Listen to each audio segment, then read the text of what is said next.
आपल्या हिंदू धर्मात पूजा आणि उपवास करताना अनेक शाकाहारी गोष्टी सुद्धा खाण्यास मनाई असते. प्रामुख्याने पूजापाठ, उपवास यामध्ये मांसाहारी आणि तामसिक पदार्थ वर्ज्य करण्यात आले आहेत. हिंदू धर्मात पूजापाठ, उपवास या सर्व गोष्टींना प्रचंड महत्त्व आहे. या गोष्टींमधून मनुष्यात सकारात्मक ऊर्जा निर्माण होते. परंतु हे सर्व करत असताना अनेक नियमांचे पालन करावे लागते. आपल्या वस्त्रांपासून भोजनापर्यंत सर्वच बाबतीत नियमांचे पालन करावे लागते. जेवणाबाबत सांगायचं झालं तर निसर्गाने आपल्याला जे काही पदार्थ दिले आहेत ते आपण शाकाहाराच्या रूपात खातो. परंतु हिंदू धर्मात पूजा आणि उपवास करताना अनेक शाकाहारी गोष्टीसुद्धा खाण्यास मनाई आहे. प्रामुख्याने पूजापाठ आणि उपवास यामध्ये मांसाहारी आणि तामसिक पदार्थ वर्ज्य करण्यात आले आहेत. अशा वेळी कांदा, लसूण यासारखे शाकाहारी पदार्थ का वर्ज्य आहेत असा प्रश्न अनेकांना पडत असतो. चला आज आपण त्याबाबत थोडंसं जाणून घेऊया. पलांडू भक्षणम पुनरुपनयनम ही शास्त्रोक्ती बऱ्याच वेळा कानावर येते. याचा अर्थ कांदा भक्षण केल्यावर पुन्हा मुंज करावी असे सांगण्यात आलंय. धर्मशास्त्राने कांद्याचा महानिषेध केलेला आढळतो. वास्तविक जमिनीखाली निपजणारे सर्वच कंद तसे निषिद्ध आहे. पण हिंदू धर्मात विशेष करून कांदा व लसूण हे सर्वथैव त्याज्य मानले जातात. वैदिक शास्त्रानुसार मनुष्याचे भोजन 3 वर्गात विभाजित करण्यात आले आहे. यामध्ये सात्विक, राजसिक आणि तामसिक भोजन असे प्रकार पडतात. प्राचीन काळापासून असं म्हटलं जातं की मनुष्य जसे अन्न खातो तसे वर्तन करत असतो. अर्थातच आपण खात असलेल्या अन्नाचा परिणाम आपल्या वागण्या बोलण्यावर होत असतो. त्यामुळेच शास्त्रात सात्विक भोजन खाण्याचा सल्ला दिला जातो. शिवाय तामसिक अन्न वर्ज्य करायला सांगितलं जातं. सात्विक भोजन वैदिक शास्त्रानुसार ज्या अन्नात जास्तीत जास्त सत्वगुण असतात अशा भोजनाला सात्विक भोजन म्हणून संबोधले जाते. दूध, तूप, मैदा, हिरव्या पालेभाज्या, फळे इत्यादी गोष्टींचा समावेश सात्विक भोजनात होत असतो. या पदार्थांचा भोजनात समावेश केल्याने मन शांत राहते, शरीर निरोगी राहते आणि आपल्यामध्ये एक प्रकारची सकारात्मक ऊर्जा निर्माण होते. त्यामुळे प्रत्येक पूजेत अथवा उपवासात सात्विक भोजन खाण्याचा सल्ला देण्यात येतो.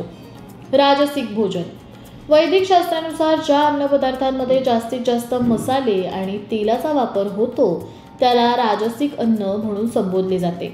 यामध्ये मटण, चिकन, अंडी, मासे यासारख्या मांसाहारी पदार्थांचा देखील समावेश केला जातो. हे पदार्थ पचनास जड असतात. शिवाय असे भोजन खाल्ल्याने शरीरात आळशी वृत्ती वाढते. त्यामुळे आपल्या हिंदू धर्मात कोणत्याही शुभ कार्याच्या वेळेला असे पदार्थ निषिद्ध मानले जातात. तामसिक पदार्थ ज्या पदार्थांमुळे रक्तप्रवाह वाढतो किंवा कमी होतो अशा पदार्थांना तामसिक पदार्थ म्हटले जाते. असे पदार्थ सेवन केल्याने मनुष्यात राग, अहंकार, चिडचिडापणा आणि द्वेष यासारखे भाव वाढत जातात. त्यामुळे हिंदू धर्मात पूजापाठ आणि उपवासात असे पदार्थ निषिद्ध मानले जातात. विशेषतः कांदा आणि लसूण या पदार्थांचा समावेश तामसिक पदार्थांमध्ये होत असतो. कारण ते शरीरात अधिक कामवासना, क्रोध आणि आळस निर्माण करतात. त्यामुळेच शाकाहारी असून सुद्धा कांदा आणि लसूण हे पूजापाठ आणि उपवासात वर्ज्य केले जातात. आयुर्वेदामध्ये कांदा आणि लसूण यांचा उल्लेख औषधी वनस्पतींमध्ये केला जातो. मात्र यांचे सेवन प्रमाणाबाहेर झाल्यास ते काही नकारात्मक परिणाम निर्माण करू शकतात असंही सांगितलं जातं. लसूणमध्ये ॲलिनिस नावाचे तत्व असते जे शरीरातील रक्तसंचार वाढवते. मात्र अन्नपचनाच्या क्रियेला बाधा आणू शकते आणि काहींमध्ये आंबटपणा किंवा ॲसिडिटी वाढवते. यामुळे मन अस्थिर होते आणि आध्यात्मिक साधनेसाठी आवश्यक असलेली शांतता बाधित होते. तसेच कांदा हा नैसर्गिकरित्या अपान वायू वाढवतो ज्यामुळे शरीरात आळस आणि भावनिक अस्थैर्य येते. कांद्यामुळे मन अस्थिर राहते आणि एकाग्रतेत अडथळा निर्माण होऊ शकतो. यामुळे उपवासाच्या दिवशी कांदा आणि लसूण टाळले जातात.